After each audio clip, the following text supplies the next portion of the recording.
As promised, we were going to start with Liz Clayson Kelly promptly at 2 p.m. Very quickly, if you haven't seen us wildly publicizing our excitement to have Liz join us, she is, if you don't know, the Chief Executive Officer of Roof Above in Charlotte. She's been recognized many times for her good work, but I want to read you one quote from a recent award. There is only one Liz Clayson Kelly. Her voice is one of knowledge, love, courage to do hard things, and an unwavering belief that we can end homelessness. She makes us all believe, and that's exactly what it will take.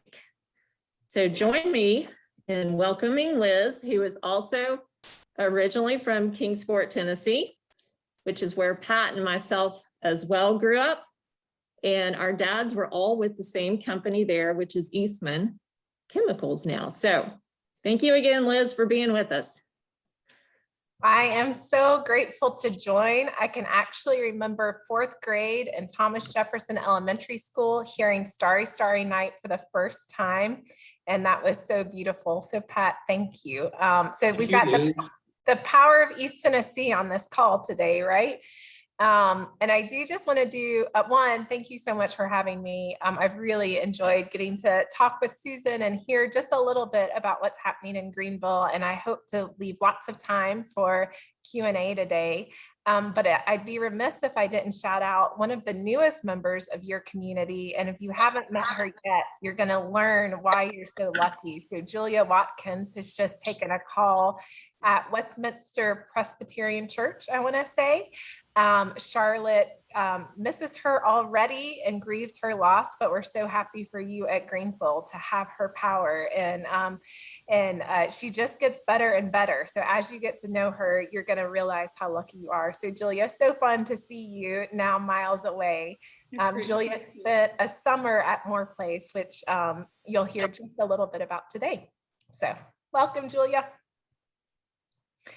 So as is the way with virtual meetings, right? I've got a PowerPoint, which I'll share screen if everyone's comfortable with that. So I'll miss getting to see everyone's faces, but then we'll go off share screen and hopefully have some good Q&A. And I know we've got a hard stop at 2:30 because I get to be followed by a great panel, I think. So you guys have a very full meeting. So I'm just gonna share screen.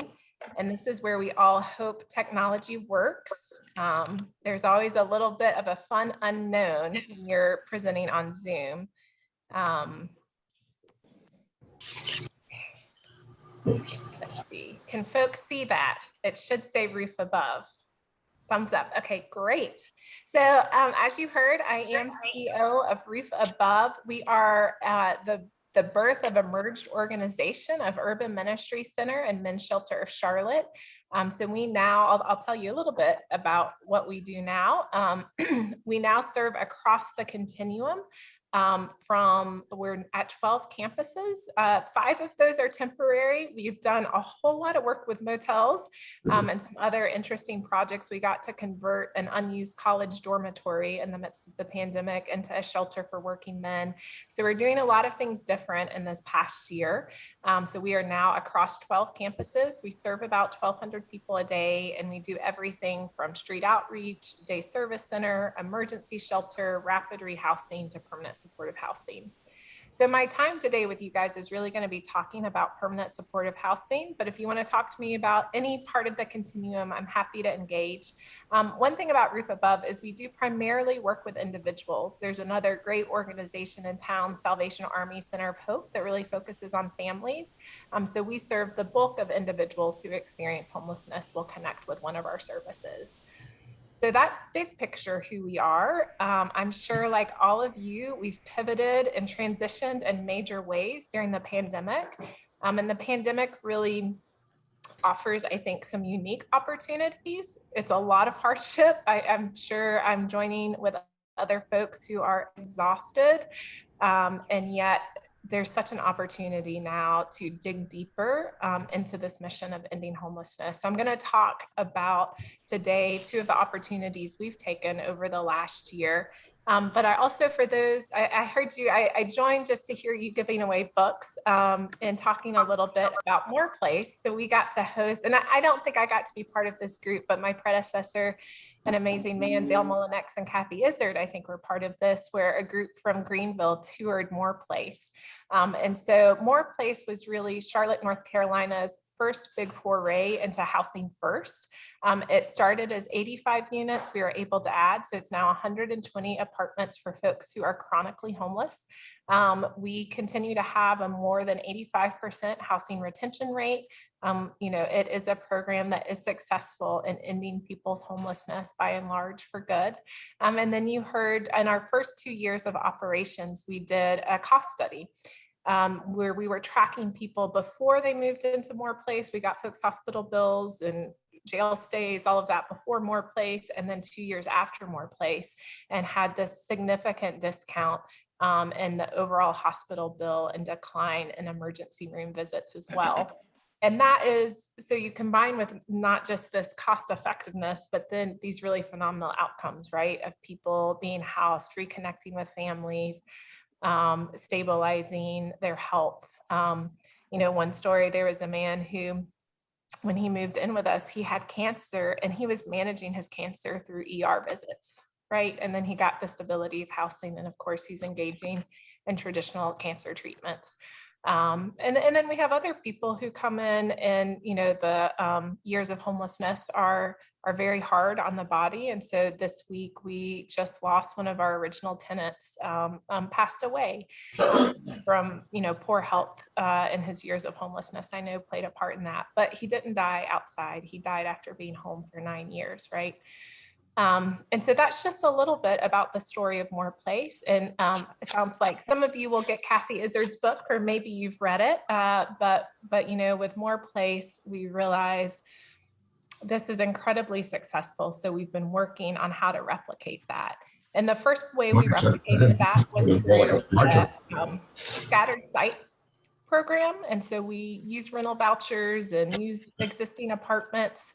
As rents have continued to rise in Charlotte, which they have greatly, it becomes harder and harder for us to use rental vouchers. There's just less apartments out there where we can connect people. So this past year, we went into, did 2 innovations, and that's what I'm going to talk about today. And if folks have burning questions, feel free to take yourself off mute and ask a burning question, but otherwise we'll do Q&A at the end.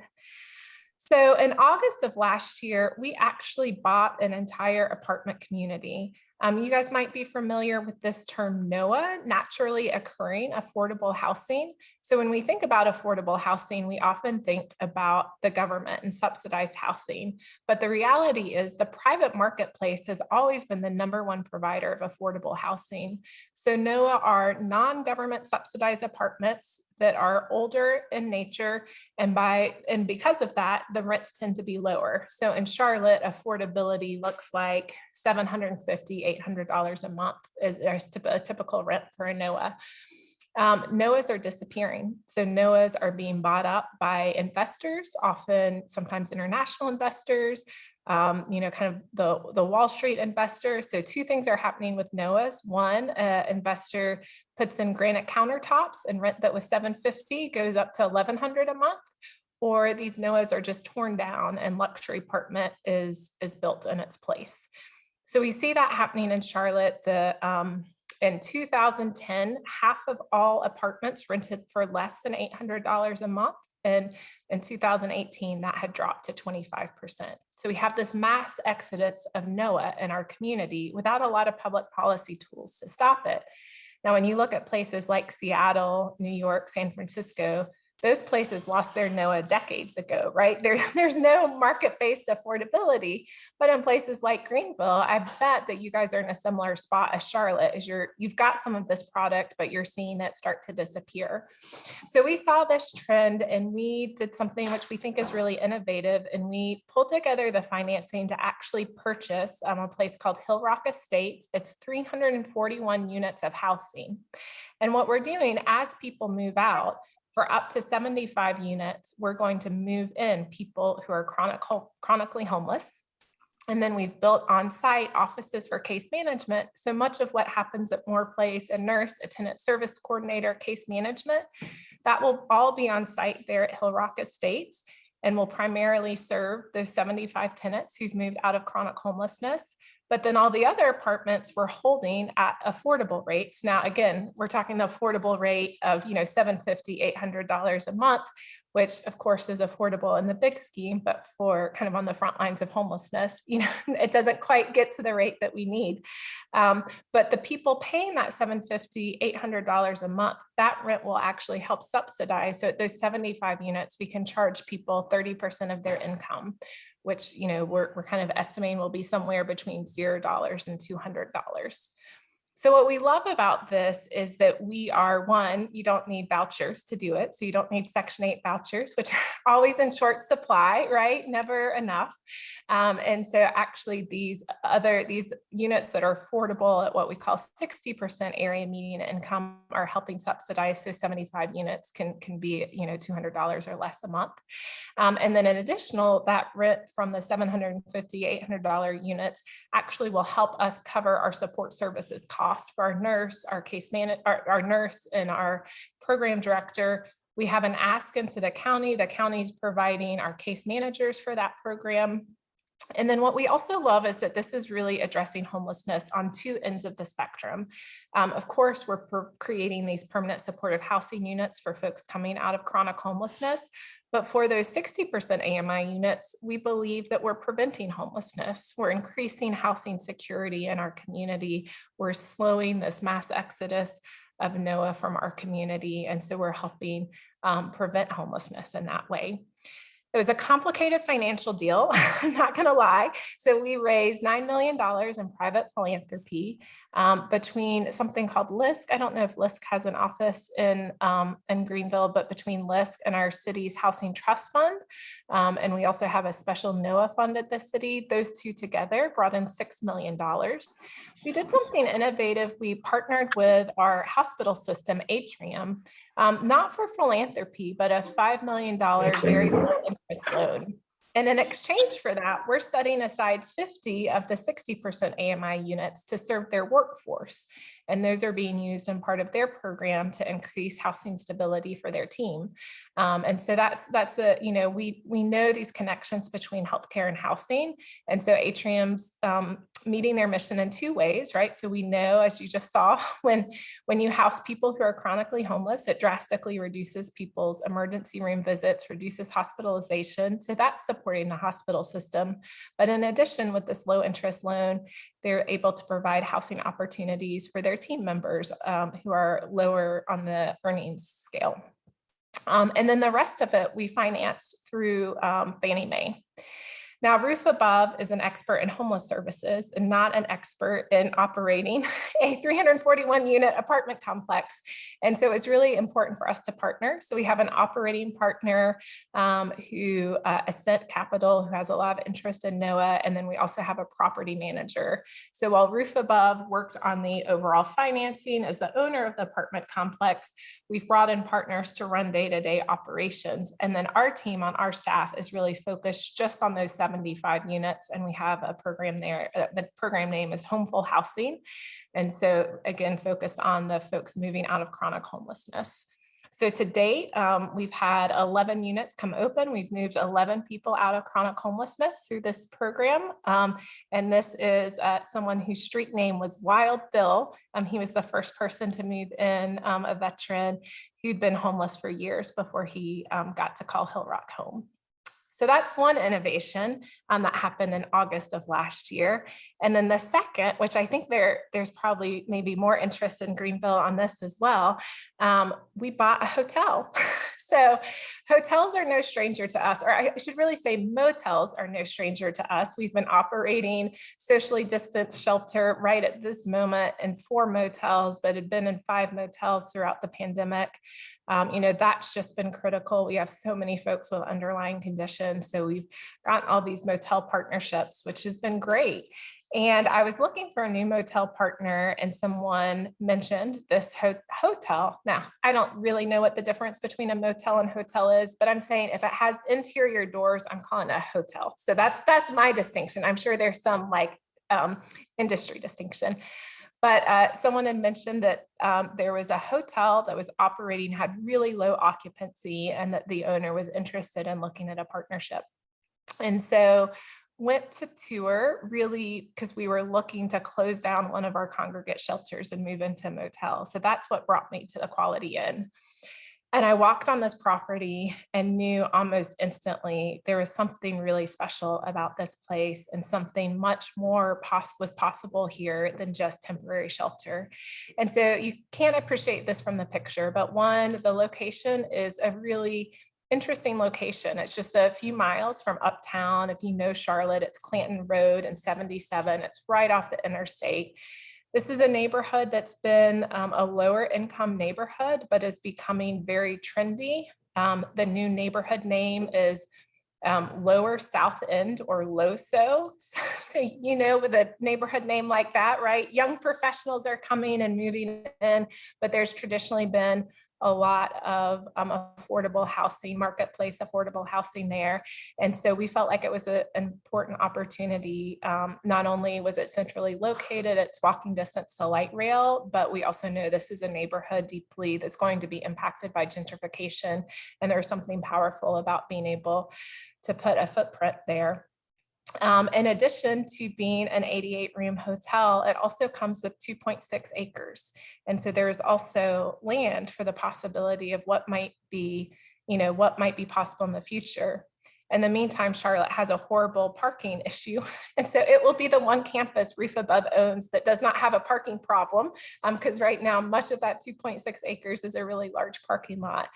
But it was set back. So if you've been to Moore Place, it's the zoning we're allowed to operate in Charlotte is a more industrial zoning, but it's apartments, it's people's homes. So we're always looking for land that is close and has the feel of residential. So this really met that mark. And then this was a it's a hotel from the 80s, but it had been renovated in 2017. So it is a lovely hotel. And so we bought it in November. It took several months to figure out the financing, and we'd been raising money to replicate Moore Place, which we assumed we would build new. And so we had to go back to donors and say, are you going to be comfortable? We know you gave us money thinking we were going to build new, but are you going to be comfortable if we convert a hotel? And every single donor was supportive, excited, and really saw how their donation could actually go further with this pivot. So we closed in November of 2020. So I think we closed November 20th, something like that, right before Thanksgiving. On December 1st, we opened the doors. When we bought it with all the furnishings, right? Everything had a TV, telephones, Wi-Fi. We just took all of that on, which allowed us to right away open the doors December 1st and use that as an emergency shelter for families and women. And we partnered with Salvation Army in town, who is actually the operator. So we did some joint fundraising. So we paid the bills to keep the lights on and, all of those kind of the utility pieces. And then they brought in their staff. And so that was a very successful program. They were not utilizing their congregate shelter. They just went back to their congregate shelter. So closed that shelter program last week. And then we have our permit in hand for phase 1, and we will start construction any day, and we'll open as housing in December. So this is what we will be creating. And I'll tell you, we have a great chief program officer of housing, and he was not where I walked on this property and I thought, oh my gosh, I can see it. That was not his response, because he helped create Moore Place. There was part of the early years there. And he said, Liz, I just so deeply want this to feel like home for people. And if we convert a hotel, will it feel temporary? Will it have the dignity? So we worked with a great architect who's actually done micro units, high-end micro units in town. And so we walked in and I said, can you make this feel like home?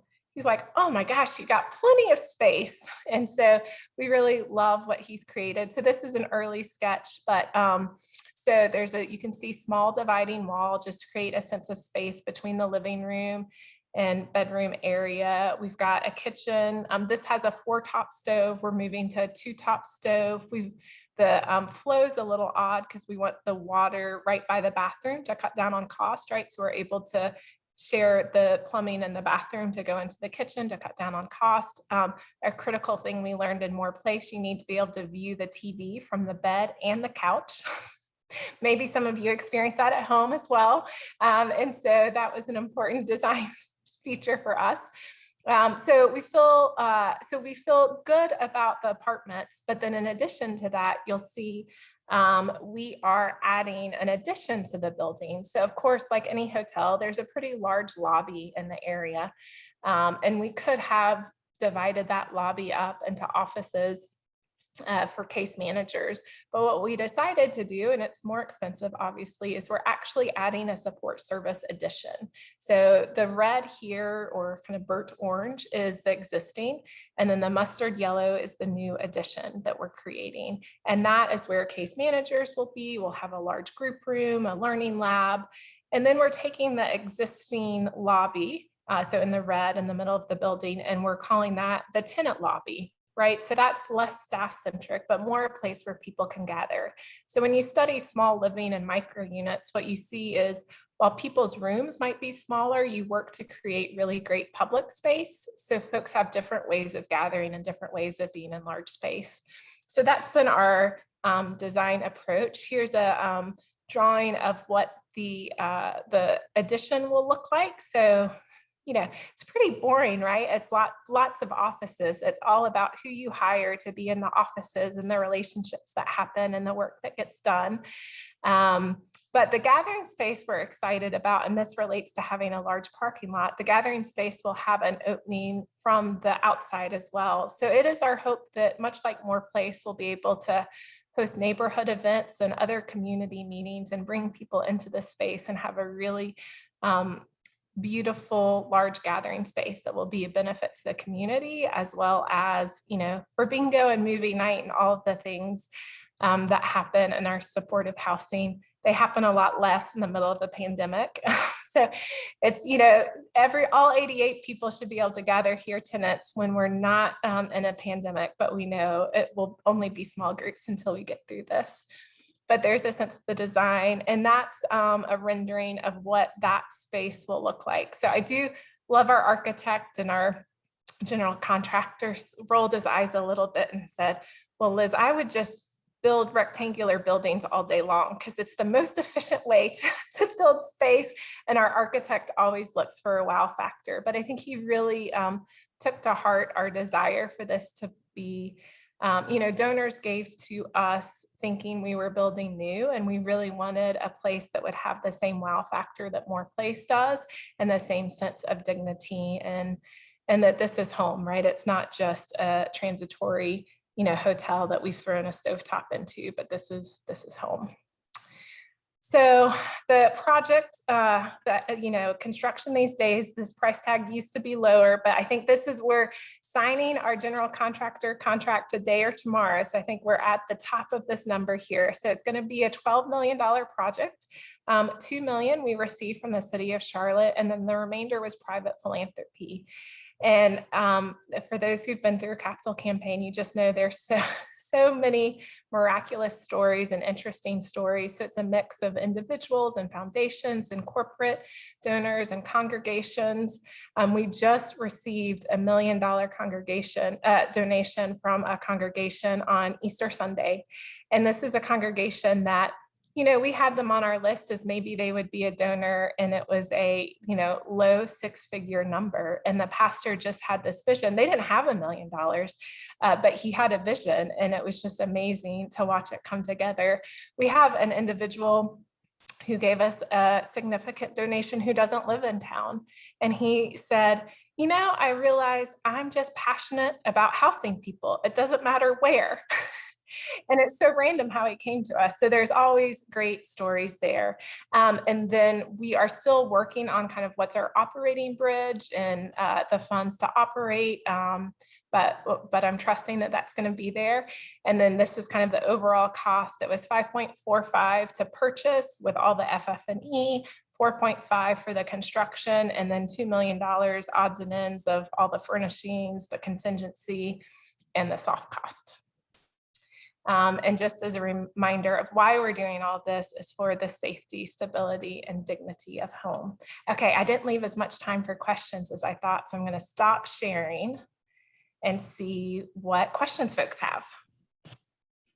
Thank you, Liz. That is, I see, yeah, we've got some, Keisha said that this is awesome. We know that Jenna Contino with the Greenville News is on this Zoom call, and we asked her to unmute. She has a question for you. Yeah, hi. Like she said, I'm Jenna with the Greenville News. I cover affordable housing and gentrification here in Greenville. And thank you for doing this. This is awesome to learn about. But one question is, knowing that Greenville has wanted to do something similar to the motel conversion, like you guys are in the process of for a while, and we recently saw a motel closure here. I guess, how did Roof Above select this particular hotel to convert? What factors led to that? Yeah. So I think part of this depends on what type of housing you want to create, right? And so we were creating permanent supportive housing for people experiencing chronic homelessness on a single site. And for that reason, controlled entry and exit, right? That everybody's walking by a desk. We have the ability to kind of sign visitors in and out. We're not we're low barrier, but there are just certain attributes we put in place to help create, safety for everyone. And so interior doors was really important to us.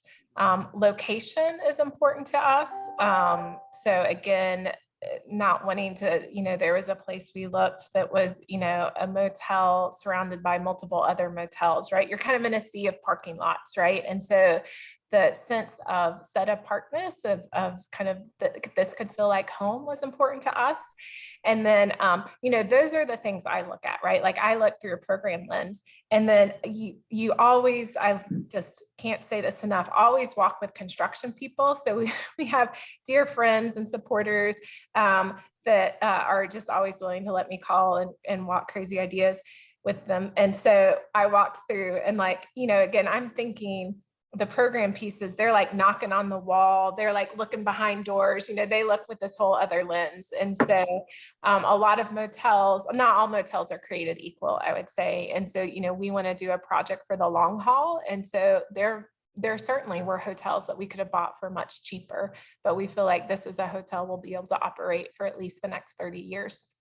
We'll be home for at least 30 years. And so I think making sure there's not water damage and, the skin of the building is good and all of that. Or if it's not, getting real about what the construction price is going to be and what that will mean. And then zoning is really critical because we never want to have to win a rezoning. That's our goal. We only look at things that are zoned correctly. This actually, at the end of the game, we found we needed a zoning variance for kind of a weird reason, not for the housing itself, not for the apartments, but for the addition. And thankfully we were granted that, but that was something we ran due diligence on. Zoning becomes always critical. Thank you so much. Well, we have a very tight agenda. I do want to give a shout out to Bruce Forbes, who's with Share here, for just saying he loves the creativity of using NOAA to serve also your permanent supportive housing clients, and then converting a hotel into a viable home. So we are just so excited and glad to, continue this relationship that started back in 2017. And I hope that, we can bring some more people to Charlotte now that we're all coming out of, being fully vaccinated. So thank you again, Liz. Any parting words you want to leave us with? No, sorry I talked so much, but I'm available. And you've got, between Susan and Julia, people who have two good ends with me. And so happy to host you here in Charlotte. And thank you guys for what you're doing in South Carolina. Thank you. All right. We appreciate it again. I'm going to segue to introducing Ryan Durick, who I know is with us, and I will be dropping into the chat our bios on our panelists. But Ryan, do you want to take it over as I drop that into the chat? As soon as I figure out how to unmute. Yes, thank you, Susan. So we are excited to have a panel kind of follow-up discussion based on that amazing presentation, and we're excited to have not only some of our elected officials as part of the panel, but other superstars from up here in the upstate who are already working to make homelessness brief and rare. So I have the unfortunate task of being a timekeeper. So if I interrupt some of you as you're giving your answers, it's because Susan is making me do it. And I've been handed questions that I'm going to read specifically. So the first one is to Greenville County Council person, Lynn Ballard. Lynn, share an overview of what partners learned in Charlotte in 2017. How might a purchase of a hotel or apartment complex assist the county or people experiencing homelessness? Well, as we saw, and that was a very good trip that we made, providing a place for homeless people to go that is safe, that is clean, and a place where they can get services and learn to start the steps to get out of homelessness is probably one of the biggest keys to doing that. In Greenville, we have several hotels that might qualify. One thing that I just heard that may be a stumbling block is a lot of these hotels do not have interior doors. But the takeaway that I got in Charlotte about that whole project, it was championed and financially supported by Bank of America, because Bank of America is headquartered in Charlotte. And even there in Charlotte, and since that time, I've brought up the question, who in Greenville is a big money partner that would join with us? But as we've seen this year, I am the chairman of the board of SHARE, and SHARE had to change its focus a little bit from being a organization that helps people get up out of poverty. Because of the COVID and all the people losing their jobs, became an organization that had to help people just survive. So for us to do that, we combined with several other nonprofits here in town, and we made sure that everybody that needed help had a place to go and receive it. And I think if we can apply those same principles into this homeless housing situation with old or abandoned hotels, it could work, but it's going to take a major contribution from outside entities as well as the government to make it happen. Thank you, Lynn, and ahead of time. So you get a gold star for the day, sir. All right, now we are going to pass the question to Greenville City Council, Lillian Brock Fleming. Lillian, share what you believe the city needs as it relates to these two examples from Charlotte. How is homelessness and a lack of housing that is affordable impacting economic development for downtown Greenville? Thank you so much, Ryan, and hello to everyone. Well, I'm a little bit different. Homelessness is not just impacting downtown Greenville. Homelessness is impacting everybody. The city of Greenville, the city of Fountain Inn, city of Greer, the city of Travelers Rest, the city of Marlin, the city of Simpsonville, as well as Greenville County. And so Lynn's suggestion in terms of organizing and partnering, the negative impact to me, if you say downtown Greenville, because they're very visible.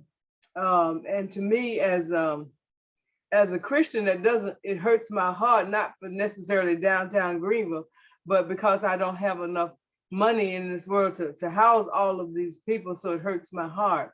The negative impact is to us as human beings, not just downtown Greenville. That if we don't do something, then we're wrong. We can't sit there and run to church on Sunday morning and talk about how much we love the Lord. And he gave us a command to take care of our brothers and our sisters. So therefore, I think I would love the idea that I saw at Charlotte, and I love the comments and with Lynn. Lynn has done a whole lot in order to help share move forward. The city of Greenville needs to be a partner with all the other cities and the counties and the human service agencies, the health agencies. We need to have a major partnership and begin a process and have a discussion and not just look at one opportunity, because Greenville County has 500,000 people. We don't know how many people they are homeless, but we need to have a partner and have a comprehensive plan that covers, just like the two things that they talked about. We could look at more than one thing, but we need to have a conversation first. And all of us need to be committed to making this work. Also ahead of time, you get a gold star too, Lillian. So if you guys don't know Lynn and Lillian, they are great friends to those that are experiencing homelessness here in the upstate. When the economy shut down, Lynn showed up with his pickup truck to help. I mean, that is commitment from our elected officials that we need to see. So now we're moving on to one of my favorite people in the whole world, Mary Kay Campbell, who is single-handedly has impacted the lives of many, many homeless individuals here in the upstate. So Mary Kay, speak about the intentional way mental health works at Reedy Place and how outreach and trust is built prior to moving in. Thank you so much, Ryan. The origin of Reedy Place began by an intentional partnership between UHC, Greater Greenville Mental Health Center, and the Department of Mental Health. In 2004, UHC started out, they wanted to develop a housing first program, which would be the first one in Greenville and the first in South Carolina. And they specifically targeted individual adults, chronically homeless, and dealing with a serious persistent mental illness. The Mental Health Center had had for years a working partnership with UHC. And we also were one of 4 centers in South Carolina that had federal funds for a homeless program. So we were already doing the outreach in Greenville and providing the direct clinical services as well as ongoing support services for individuals experiencing homelessness and having a mental illness. So when UHC embarked on this journey, the center was very well prepared to provide the direct clinical services as well as the support services post-housing once someone had moved in. The staff had years of experience working with the homeless. The center had worked very hard on establishing really strong relationships with Miracle Hill and Salvation Army, the shelter staff, other homeless providers, as well as nonprofit organizations in the community. So out of this partnership, the first housing program, the doors opened in 2007, was Reedy Place, and 3 years later, we had Reedy Place 2 opened up, a total of 23 single occupancy apartments. So one thing I do want to emphasize is this is not just housing. To be done correctly, this is housing with supportive services. Ongoing, each individual has an individualized treatment plan, and so I wanted to emphasize that. Now, outreach to me is the most important component of homeless service delivery. If you think about homelessness and within, our work as a clinician and as a team is to connect with the person, build relationships and trust. We go, it's non-traditional. We go to the person. We go geographically, physically, emotionally, we go to that person. And it's there where we lay the groundwork to hopefully that person allow us to walk along with them out of homelessness and into an apartment home, what have you. I think the beauty of this is we are providing them with basic survival skills. But all the time while we're doing that, we're again listening to their story, hearing about their struggles and what their hopes are for themselves. So, and a relationship is very important post-housing. You're going to have problems when folks move in. So if you don't have that relationship to negotiate and problem solve, it's not gonna work. So anyway, thank you. All right, thank you, Mary. So Mary talked a lot about UHC. So we're going to go to my sister from another mister, Miss Lorraine Crowell, who represents UHC and the COC. Lorraine, speak about the Searchlight study of Reedy Place and looking into long-term successful property management of permanent supportive housing that fueled the successful campaign for Church Street Place. Yeah, thanks, Ryan. So I first want to thank Mary Kay and the Department of Mental Health for all that they do. They really do work very closely and hard with the folks at Reedy Place. They are chronically homeless. They do have mental health issues and they need daily support, no question. So Reedy Place has full-time security, much like Moore Place. And of course, we're a smaller model. I think some of the things we would have done differently is put Reedy 1 and Reedy 2, built them at the same time, had one entryway with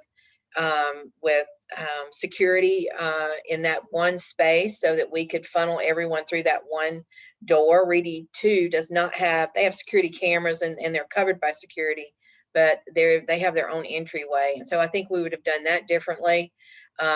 The Searchlight study was done by a group of OLLI students who came together for a year, nearly, I guess, a year, and worked as a team to look at every aspect of Reedy to see if it was doing the job it needed to do and what we could do better for the clients. And so some of the things we learned from that study were, first of all, logistically putting carpet in every room was a problem.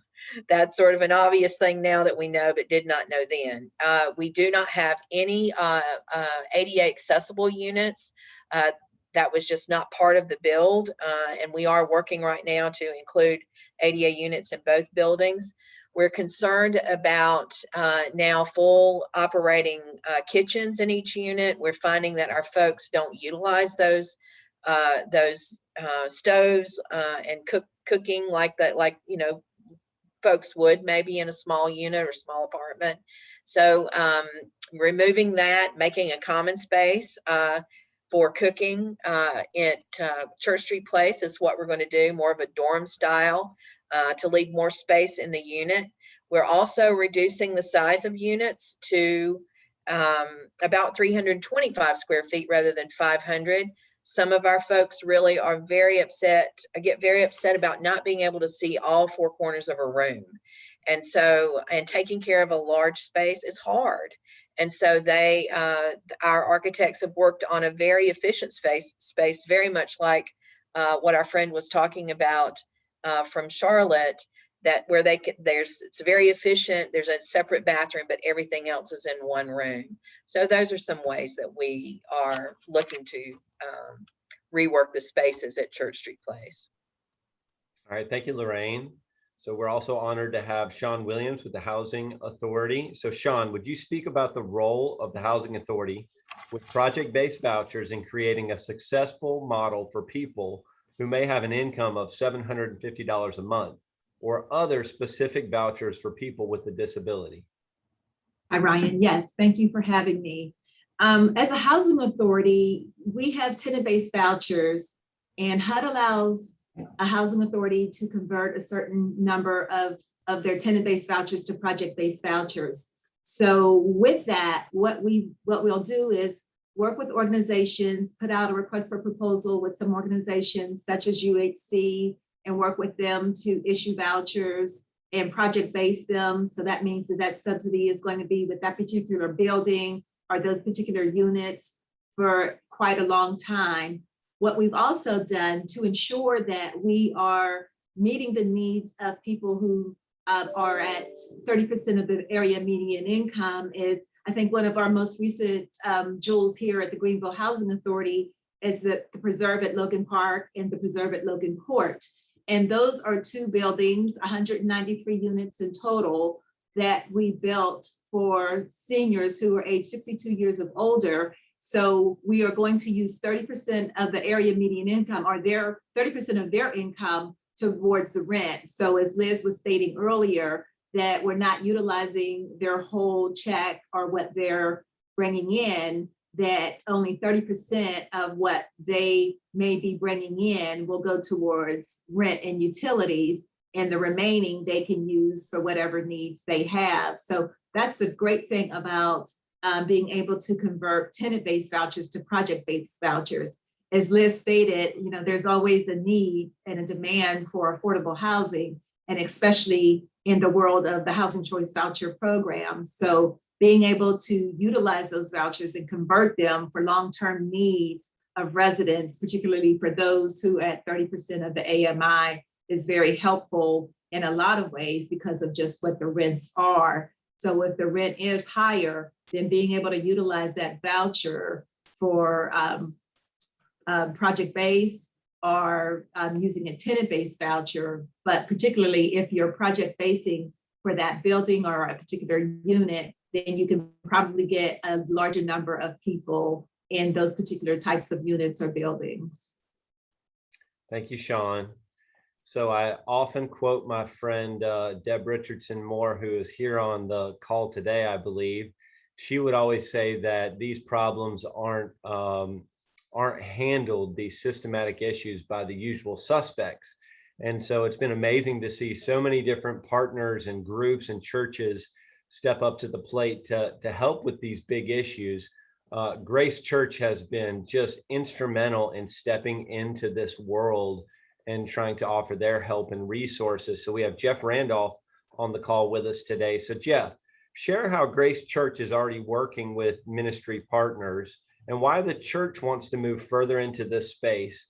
What opportunities did you guys see when the Economy Inn was put up for sale? Thanks, Ryan. My answer is filtered through the eyes of wearing a hat for Grace Church, that of a private developer from my own account, and a developer on retainer for a nonprofit operating in the affordable housing world. We have, as Grace Church, defined relationships with ministry partners, and those are Jasmine Road, Homes of Hope, Project Hope, and Jumpstart. We've committed in excess of $1 million, including capital investments. We're also providing housing to 30 adults and 19 children under corporate leases. As a church, we want to come alongside these organizations to expand their capacities through volunteer support, staff encouragement, financial support. We believe that each of these organizations are successful, they're skilled in their focus, they're best in the market. We just want to multiply their efforts. We don't want to duplicate their efforts. It's an opportunity as a church, one of redemption. It's to reclaim a space that did not provide safety or honor to individuals. As followers of Christ, we've been redeemed by Jesus, providing each of us a way of new life. Gospel tells us that in the midst of pain and suffering, our desire is to share that hope. But we know that if an individual is bound in addiction, homelessness, or doing without some basic need, they could be deaf to anything that doesn't address the need at the moment. So by meeting a housing need, we're able to provide care and comfort with the care and comfort that we as believers have been given. And so our goal in the housing ministry at Grace is just to meet basic need of safe, affordable housing in the context of church community and care. Regarding the Economy Inn, our efforts were just driven initially in the short term. There's a need driven by chaos, and so how could we assist? So we wanted to step in. Long-term involvement starts with visioning and analyzing the property as a potential real estate transaction. That involves due diligence, partnership creation, government participation, an assessment of government constraints, zoning we've already talked about. as you already heard, the transition of the economy into an affordable housing opportunity, it would be complicated and cumbersome, but it's worthwhile. So I think it's still worthy of that pursuit. Thank you, Jeff. God bless you guys for all that you're doing in this arena. Amazingly, we are ahead of time, which means we get to go to some additional questions. So I'm going to go back to Mary Kay. Mary Kay, why do you believe Reedy Place has been successful? Liz from Roof Above was very impressed with the 92% reduction in hospital and detention center charges in the small study of 11 residents. So what's your take on why it's successful? You know, Ryan, it wasn't a research study, but we ran some numbers and pre and post, and it was unbelievable. It was totally awesome. And I can tell you, our belief is it's, again, the ongoing support services day in and day out. These are intentional services between a clinician and a resident. It is very time consuming, but it is boots on the ground. And this is what helps these folks live out their lives, be it at Reedy Place or some other setting. I mean, it's not a once a month kind of meeting. This is where a clinician sits down and, you know, they go to the grocery store together. They sit down and budget. They deal with crises. They get calls at 3 a.m. during the night and on the weekend when it's a time of real loneliness and maybe hearing more voices and those kinds of things. If they need to see the doctor, we're taking them to the doctor. Just a number of things that I want to reiterate that is necessary. And a lot of the folks are seen more than once weekly. Okay. Thank you, Mary. So we've got just a few minutes left. I got time for one more question. We could focus on a lot of the money that is flooding in with the American Rescue Plan. We could look at a lot of those things. But one of the things that makes Greenville great is its willingness to be collaborative. So I'm going to go back to Lorraine with the last question. Lorraine, what have we learned with the quarantine shelter partnerships? We've used service providers, all different agencies, including the hospital. What have we learned from those workable relationships that would inform something like what we're discussing today moving forward? Be open to taking some risk. Be open to staying in your lane and doing what you know to do, that you do best. Whatever your expertise is, you do that very much, Ryan. Like I said, we can run the logistics, we can run the building, we can run the facility. What we can't do is run the program. What Ryan does is run the program. And so I think we really understood the process from the beginning of what we needed to do, what we needed to execute. And I think we did it very well. And I think, again, everyone bringing what they do best to the table is important. One of the things if I could say something to Jeff about the economy I'm wondering, Jeff, is there any way, the one thing that really takes us back about economy as in service delivery and knowing running these permanent supportive housing programs is these outward facing doors are a deal breaker in a lot of cases, because we're not able to control the flow of traffic. We're not able to see what everyone's doing and sort of monitor. So I'd like to hear your thoughts about converting it even to that extent. You know, it's an interesting comment that was made. I hadn't really thought about some of those outside door issues. I would think with good architecture, what is attractive about the economy you've just the way it's configured in a horseshoe shape, you could control kind of the boundaries. So you may not be able to control coming down a hallway, but you could control who gets on and off the site with some good architecture and good landscape architecture and design. I don't think that you can, you could probably enclose it somehow outside, but that's where you just rely on you got to put a good team around it, contractors, architects and really just brainstorm, okay, this is the need and this is the constraint that the site gives you. Okay, so as we close this kind of section, I think that, at least for me, the takeaway is we've got to be innovative. That's without doubt, right? We have to be willing and open to doing things that we haven't done before.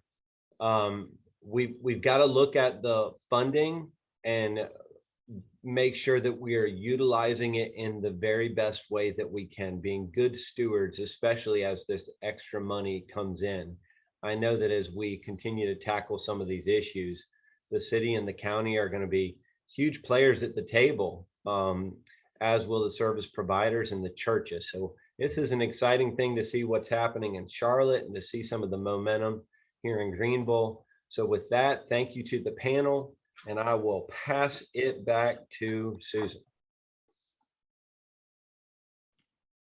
Thank you, Ryan, and thank you so much to our panelists. That was fantastic. Really appreciate everyone and your time. So, all right, this is great. We're running a bit ahead of schedule, so we do have time. We haven't seen any. Lillian is saying she does have a comment. Lillian, you want to unmute with your comment? Yes, I do. First, I want to say I appreciate everyone here today at this particular point. But I want us all, those of you who are not participating, please understand homelessness is a human living pandemic. We are in an emergency crisis situation. This is the same thing, because just because we may have a lot of homeless people, maybe in the city of Greenville today, all the rest of them will have is just tomorrow. So if we don't get together and make a concerted effort, then we'll be doing the same thing, having conversations next week, next year, next month. We'll still just be talking. I have been an elected official for a long time. Trust me, I'm so tired of all the talk. I want to see some action and some work. If we don't realize that those of us who say we love the Lord, then you can't just love him and sit there and just wait for him to come down and do everything for you. We have to. If the 6 cities and the county of Greenville, first, if we as elected officials, if we get together, I trust Lynn to help lead something. If we get together to understand how we're in a crisis and if we don't collaborate. The other thing, homelessness is not just housing. It is a life problem. Everything, if we look around in the state of South Carolina, 12% of adults are food insecure. 23% of people face evictions. 37% are struggling to just pay their bills. So if we do something about their homelessness, we also help some of the other problems of poverty together. And so I have always been committed to work with this, and Susan knows that I don't mind attending meetings, but I want us to know where the action plan is. And that's my question to you, that if we don't do what we need to do, then we never will be able to solve this issue. We can reduce it as well. But the other thing is, governments and agencies have a tool that can help us do this. Our GIS, or geographical information systems, are designed to locate things, track them, and to keep a record of it. So we have tools in place as governments in order to be able to make this thing successful. And we also have what we call planners. We have planners and we have community development staff. If we could pool all of those resources together and get something done, then we won't be come back 2 years, well, what went wrong here, what went wrong there. We could get this thing and do it right first. So thank you so much. I'm sorry to take up so much time. Well, you're getting a lot of good comments, Lillian. So we're getting, yes, and more, Lillian, yes. So you are leading us right into what we are asking people to discuss in breakout rooms next. So I think that's a good segue that we can go. Heather's going to bring up a slide to show. All right. everyone that's on the call, you'll be automatically sorted randomly into a breakout room where you are going to meet one other person attending this meeting. What we want you to do is use that time to discuss between the two of you what strategies are most interested, are you most interested in our community pursuing? So moving, like Lillian has called us to, how do we go from hearing and talking to action? So when this happens, just you'll be randomly assigned and we will all come back together. We're going to ask you to put some comments into the chat based on your discussion. Are we ready, Heather? Welcome back. If everybody will mute. Oops, That's okay. that muted you too. Sorry. It's all right. All right. Well, hopefully, I think we had a few people we reassigned. Hopefully, most of you were in a room with at least one other person. If you will drop into the chat, we'll be able to all see everyone's answers. But if you will drop 1 or 2 strategies into the chat box right now, that is going to, we hope, give us all some inspiration around what was discussed.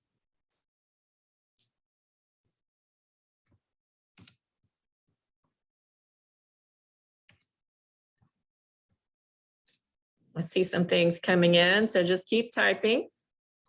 I know in our group, we talked about being intentional with our efforts.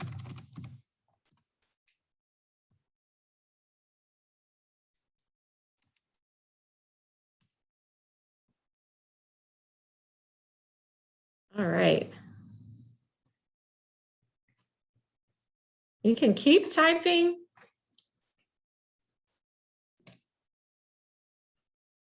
We're going to capture these, so even if you're taking a minute, we're doing good on our schedule. Really thank everyone for being crisp and prepared with your answers.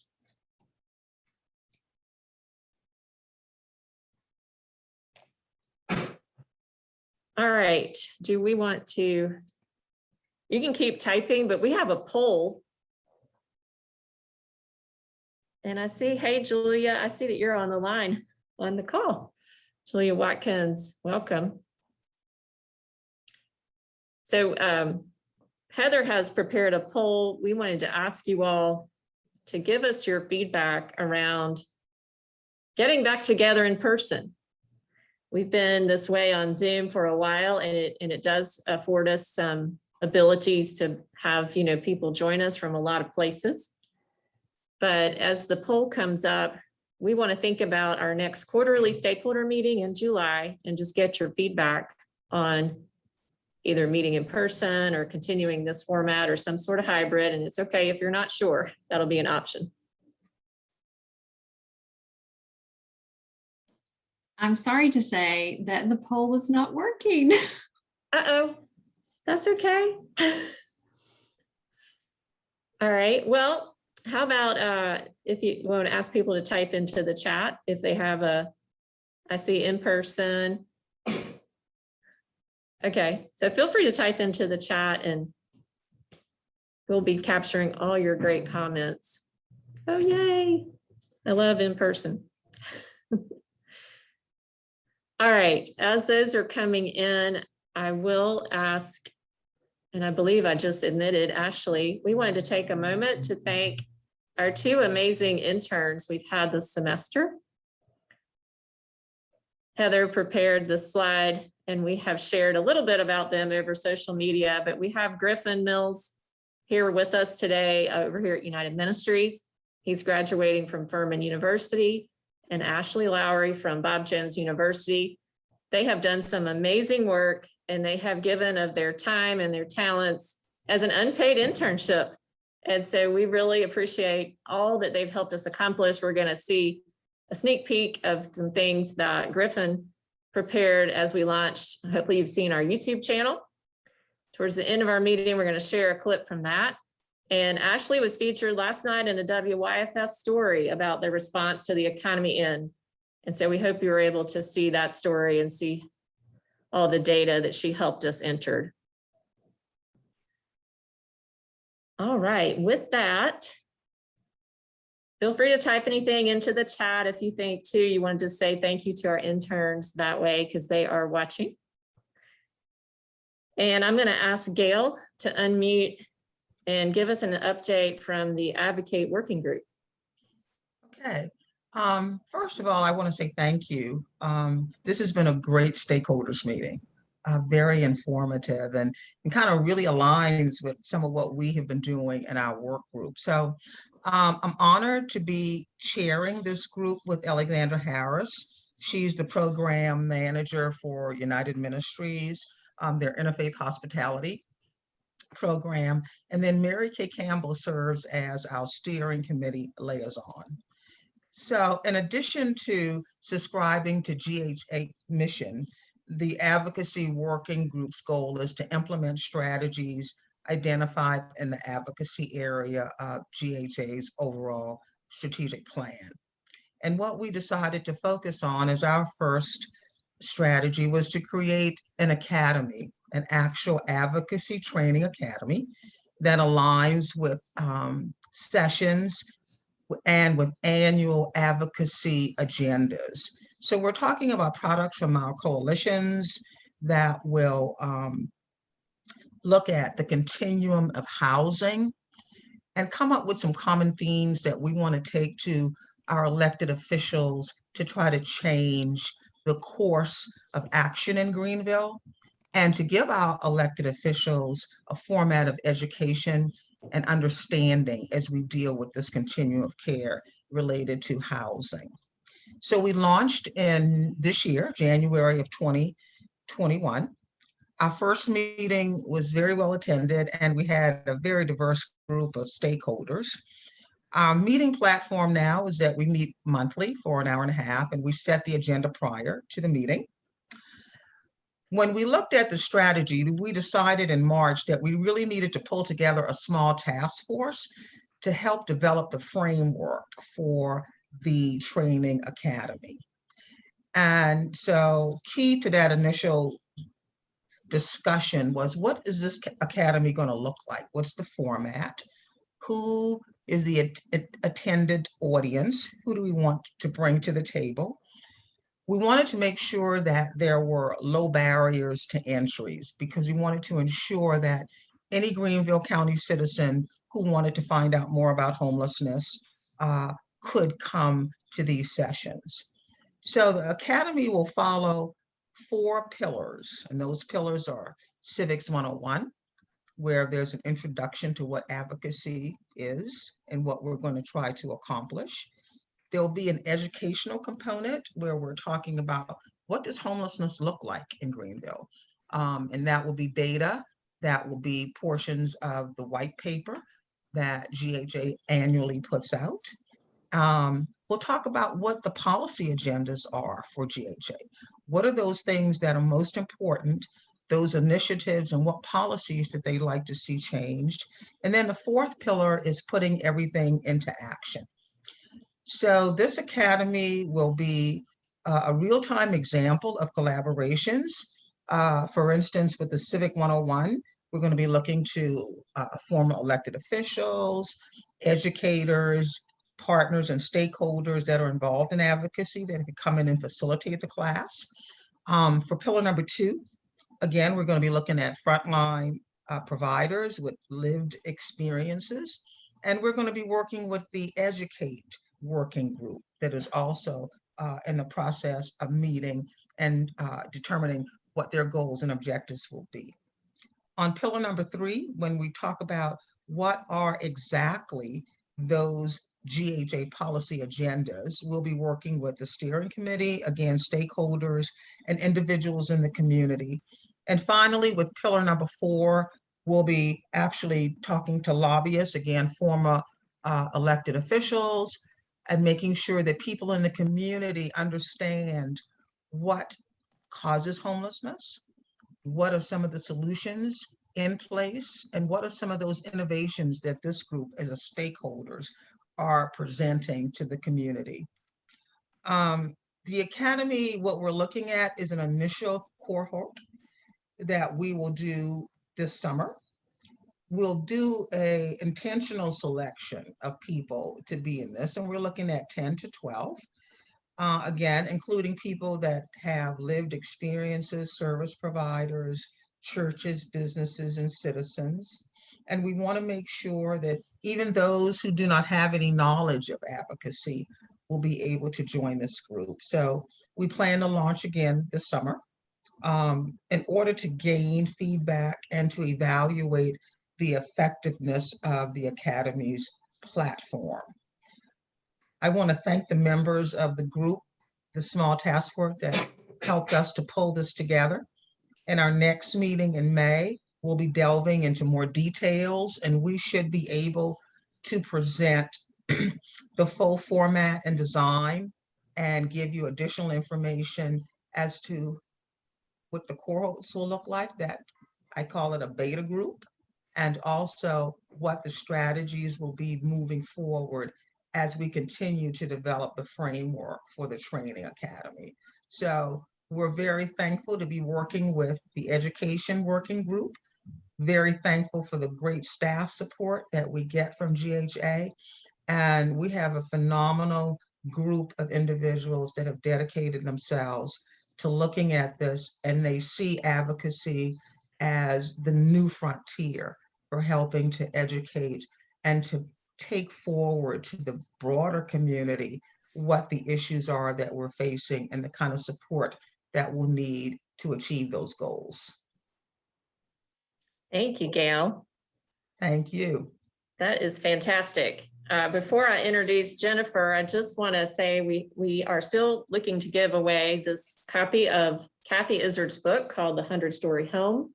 If you remember what was cited when Mary Kay talked about the reduction in charges for our similar type of housing here in Greenville called Reedy Place, got a small study. If you want to drop it into the chat, if you know what the cost savings for Greenville was, and you'd like a copy of this book, we'll give it to the first person that gets that correct.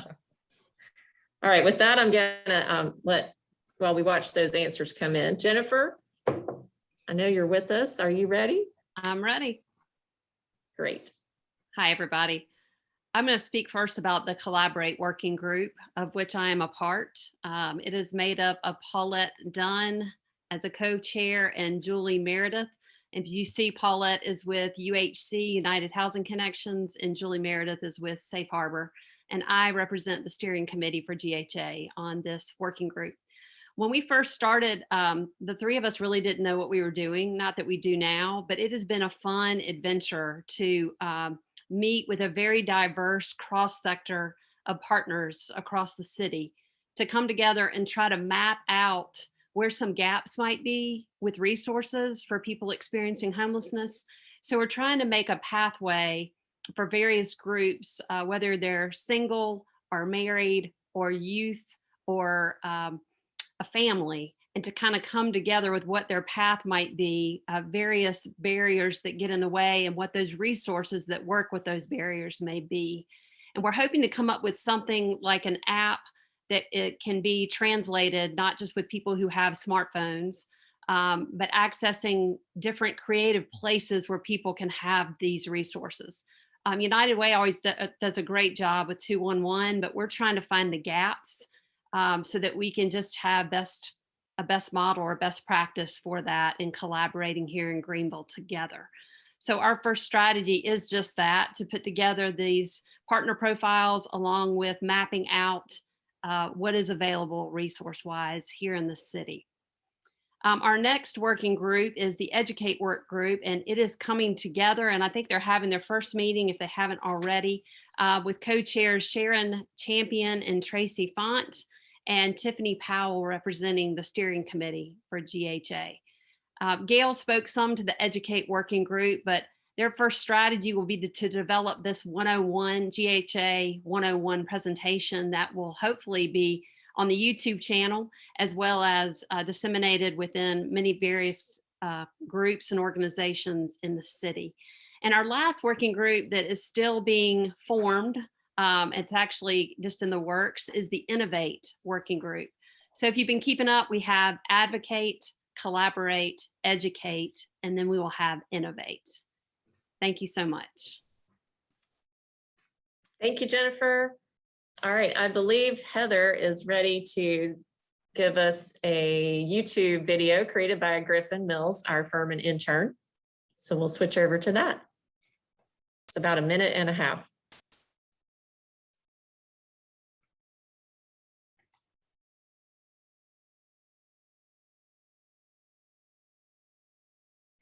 The Greenville Homeless Alliance is so important because it gives an overarching view to homelessness in our community. And I think the GHA has done a tremendous job at keeping the issues being discussed, as well as keeping the heart of the issue at the center of the conversation, which are the people.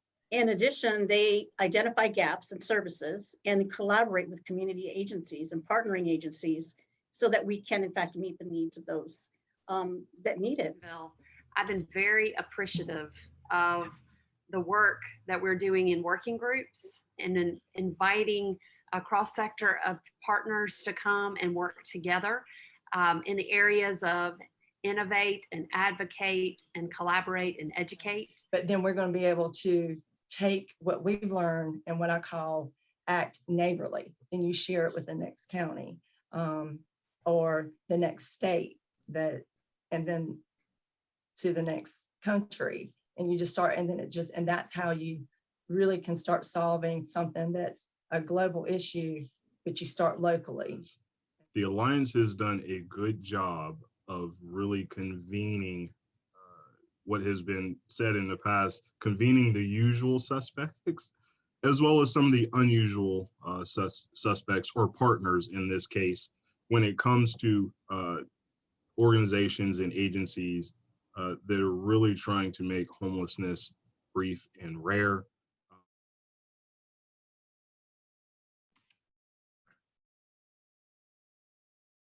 That was awesome. Thank you again, Griffin. I see Tish on the screen. So Tish, you look like you're ready. Hey, everybody. I think I get to kind of wrap this up and take us home today. This has been such a chock full meeting, and we're so glad all of you could join us. So I'm with the Jolly Foundation, but I'm also the treasurer of the Homeless Alliance Steering Committee, and I'm in the midst of preparing our budget for the next year. After everything we heard today, you all should have a good understanding of what it is we're doing that we need a budget for. We're a new organization, just a small staff, small budget. We were blessed with generous resources at the beginning of our existence, and I really want to thank those startup funders who had the confidence in our ability to learn how to work collectively and strategically. Now, I said we're small, but we are mighty. When I think of what the Homeless Alliance has been able to accomplish over the past 3 years, working alongside so many of you, I am both humbled and encouraged. Homelessness is a tough issue, but Greenville has a lot of tough people, including everyone in this meeting and many more, who care enough to want to work toward our shared vision of a community where all types of homelessness are brief and rare. This toughness and this vision are why the Jolly Foundation supports the Homeless Alliance financially, but it's also why I support it myself. And I'm really mindful of this as I put numbers together for next year. I give quarterly, happens to be in sync with these quarterly stakeholder meetings, coincidentally, because while money is not the only support the Homeless Alliance needs by any means, we can't provide the leadership you look to us for without it. So I hope you'll consider an ongoing gift to the Homeless Alliance yourself. And I also hope that if you represent an organization, you'll advocate for your organization to support the Homeless Alliance.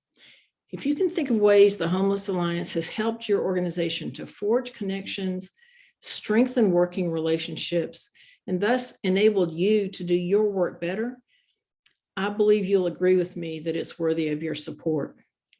It's going to take all of us combining all our resources to make Greenville a just, compassionate, and vibrant place for everyone. That's the top 10 list I want to see us on. And I know we can do it. So thanks for joining this meeting today. And even more, thanks for what you're doing day in and day out. And if you're on one of GHA's working groups that we just heard about, extra thanks. You guys are taking the Homeless Alliance's strategic impact to the next level. So I'll see you at our next meeting.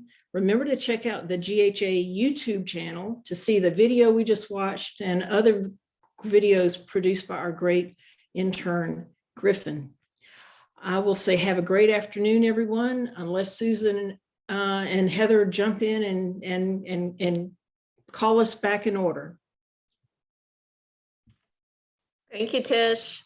I think that's a great way to end. And the only thing that we would ask, if anyone has a large space that could be used for an in-person gathering that you're willing to offer, just please email Heather or myself. I just dropped the date is July 22nd, 2 to 3:30 p.m. Everybody have a great afternoon. Thank you so much.